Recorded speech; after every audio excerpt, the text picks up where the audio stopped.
Hi there, welcome. Today I'm back in my NHL jerseys. Got the Gretzky Edmonton Oilers jersey on, as you can see with the color scheme right here. We've got the 9-9 patches, and we've also got the iPad, which means we're in for quite a treat.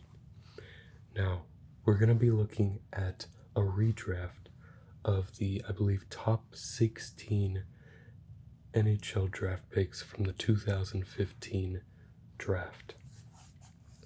And let me just tell you, this is a very good draft to the point where I ended up having to put honorable mentions because there were just so many good players.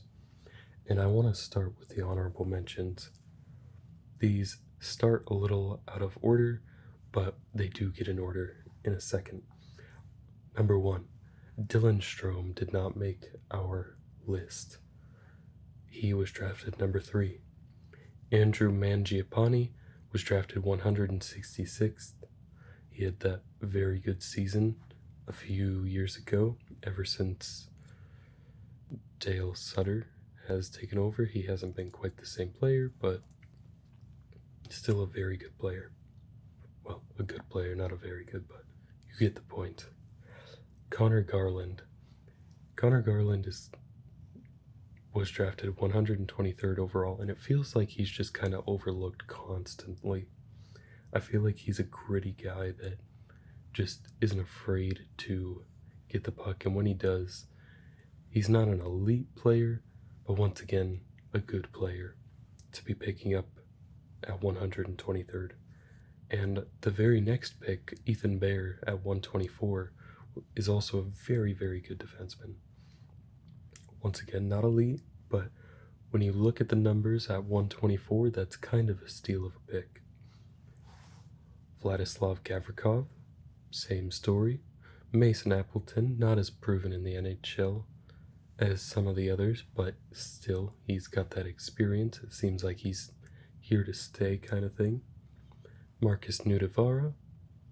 Mason Appleton was 168th, by the way.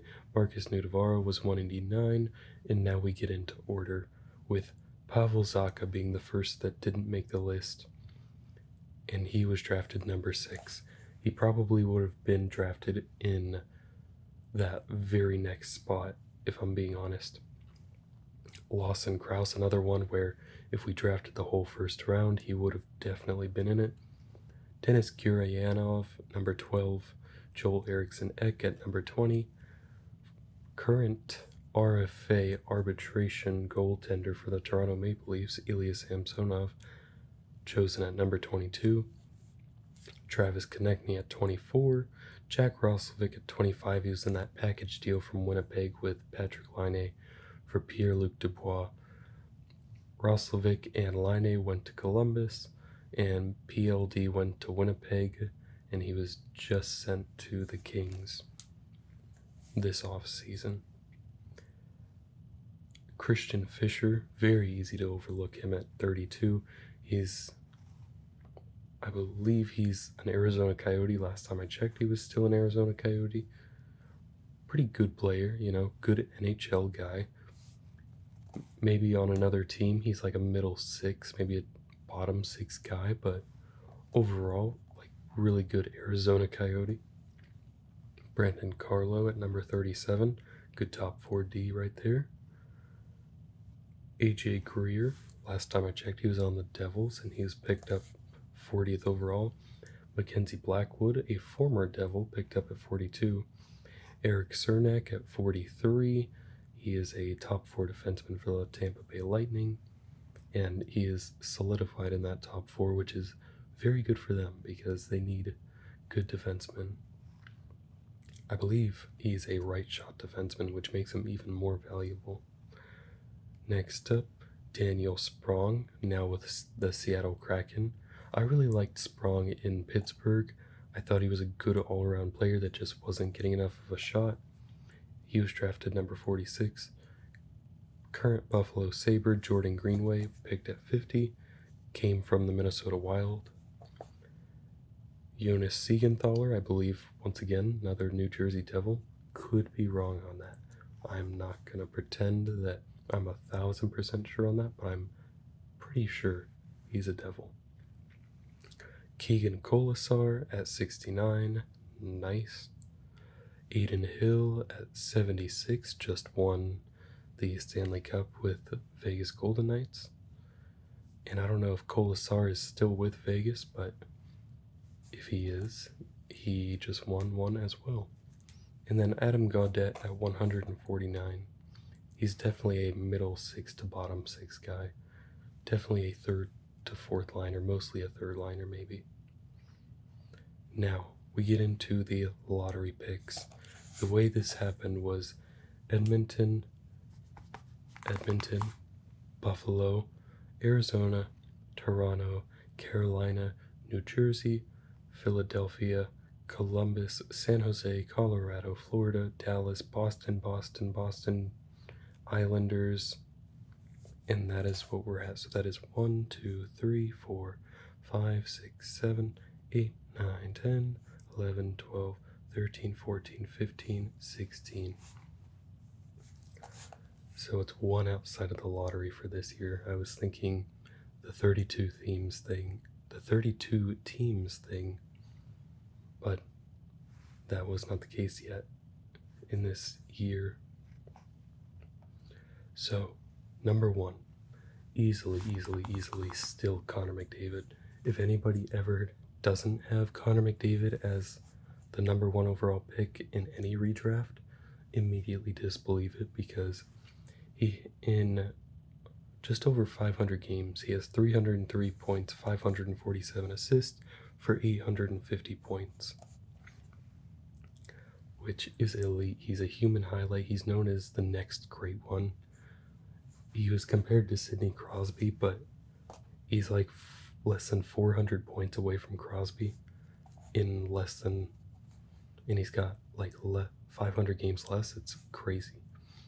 He could honestly be someone that gets up close to that 2,000 mark again. He could be the next one that gets up close to there. Number 2 overall, this is where we have our first change, and that is Mitch Marner, and I believe they would have developed him as a center. He was originally picked number 4 overall. In his time in the NHL, he has 168 goals, 386 assists for 554 points. Now, the thing with Marner is he has a fantastic two-way game, and that's what put him over Jack Eichel. I'm not fully taking into account the whole drama thing from Buffalo. I'm more just going off of very good players getting drafted regardless of any drama or anything. So that is why Marner goes number 2. Plus, he just seems like a really good guy. He would really bolster that Buffalo team back in 2015. They would definitely still need rebuilding after him, but I don't think they tanked for McDavid, and I think they settled for Jack Eichel. So if they got Mitch Marner, I don't think they would have been settling. I feel like they would have been like, all right, we need to build around Jack Eichel. They kind of just saw this guy that could do it all, and they kind of forgot about the building aspect of the game. Number 3, originally the number 2 pick, Jack Eichel, with 180 goals, 266 assists for 446 points. Jack Eichel is a fantastic player. What happened in Buffalo was very unfortunate. He just won himself a Stanley Cup, so I'm sure he's not crying over spilled milk or anything, unless it fits into his Stanley Cup or on his Stanley Cup ring. One more and he'll be able to block out all the haters with both of his Stanley Cup rings. That's a very big possibility because that team is lethal all around. Number 4, originally picked 135th overall. Going to Toronto would be Kirill the Thrill Kaprizov. In his short stint in the NHL, just over 200 games, he has 114 goals, 120 assists for 234 points. And the good thing about this is it really wouldn't affect the trajectory of Toronto because Mitch Marner didn't play his first year anyway. Neither did Kirill. He stayed over in the KHL. So Toronto likely would have still gotten Austin Matthews, still done all that. Got William Nylander and everything. So honestly, Kirill, much like the Flyers with the Michkov pick this year, would have been a very good pickup. Number 5, Carolina Hurricanes select Mikko Rantanen. He was originally picked number 7 by the Colorado Avalanche. In his time in the NHL, he has 220 goals, 293 assists for 513 points. He is a very, very good hockey player. When McKinnon was out, when Landeskog was out, when Makar was out, Mikko Rantanen was carrying the Colorado Avalanche on his back. It wasn't just those 3 players. They were missing most of their top 6, a couple of their top 4. It was absolutely crazy that they made the playoffs this year. But they did, and I really do believe it's solely because of Mikko Rantanen and the will of the Colorado Avalanche. Next up, we've got the New Jersey Devils selecting Thomas Chabot.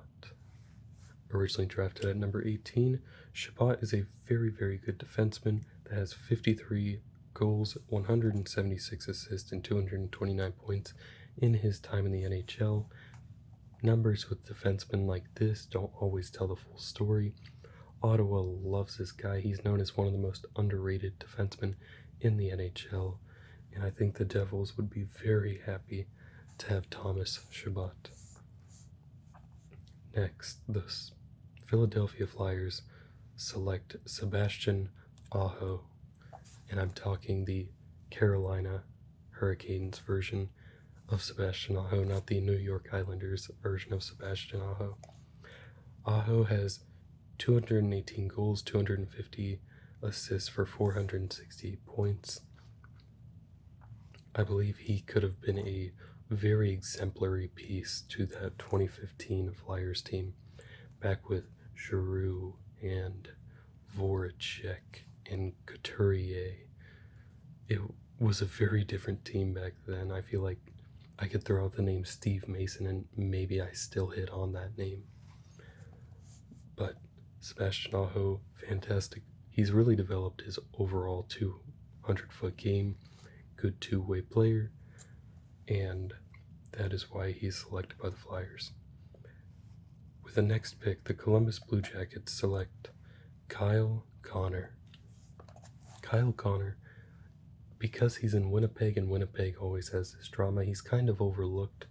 However, in his time in the NHL, he has 209 goals, 215 assists for 424 points.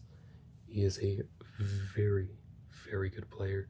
He could honestly make a couple All-Star games in his career if he keeps on the trajectory he's on. And he's overall just a very, very good top 6 player that has definitely established himself as such. Alright, number 8, the San Jose Sharks select, and San Jose Sharks fans will be happy that I did this, Timo Meier. Unfortunate for them that he's now a New Jersey Devil, but in his time in the NHL, he has 163 goals, 167 assists for 330 points.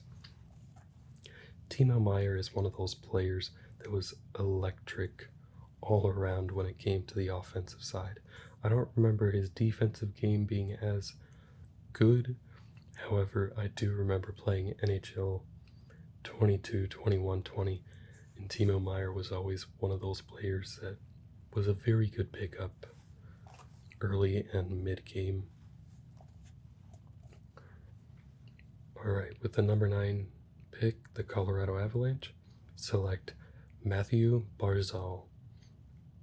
Barzal was originally taken number 16th overall.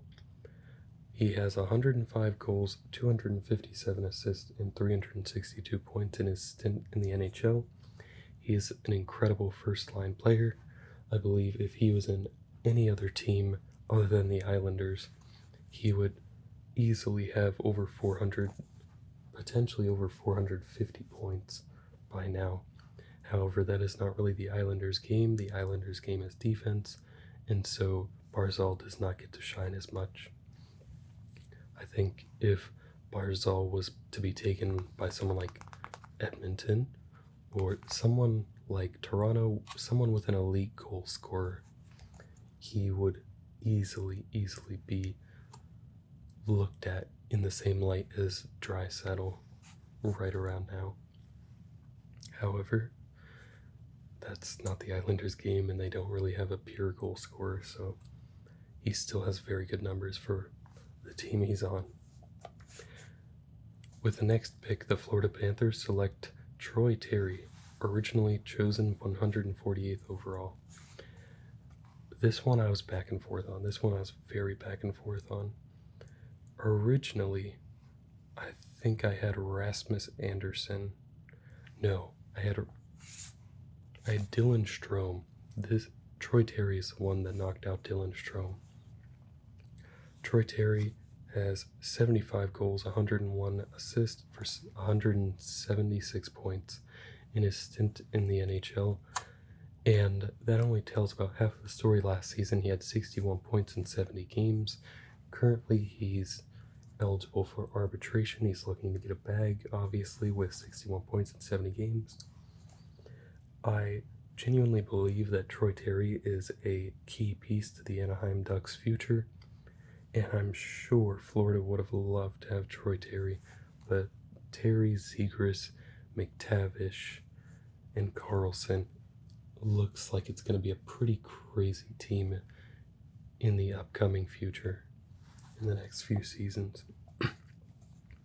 With the next pick, the Dallas Stars select Brock Besser, originally taken number 23 overall.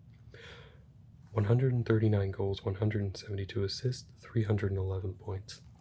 He's not going to rock your socks off when it comes to his skating ability, but his shot is absolutely lethal. Brock Besser is a sniper.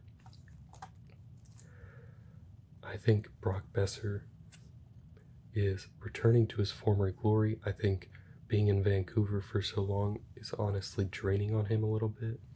But I think there is still a very good player there that has the potential to at least be a 70-point guy. We come to the biggest flop, the biggest fumble in NHL history. The Boston Bruins have the next 3 picks. First off, I have them selecting Rupe Hintz, originally selected 49th overall. In his time in the NHL, he has 117 goals, 128 assists for 245 points. I'm sure Boston fans will know that they would much rather Rupe Hintz right about now than Zabroil. And I believe that's who he's taking the spot of. I didn't even put Zabroil in the honorable mentions. I just think they really fumbled the bag here. With the next pick that Boston has, they have Zach Werenski, originally taken number 18 overall. He has 79 goals, 166 assists, 245 points. Very good top 2 defenseman that they missed out on as well. And just to rub salt in that wound a little bit, Matthew Barzal was taken 2 spots later, 1 spot after the last Boston pick. Imagine Matt Barzal on a team with David Pastrnak, and I know Boston fans still look back at this draft and wonder how they did this, how they had 3 picks in a row, and the best player they got was Jake DeBrusk. Alright, the final Boston pick, I'm going to stop rubbing salt in that wound a little bit, is Anthony Cirelli, originally taken at number 72 overall.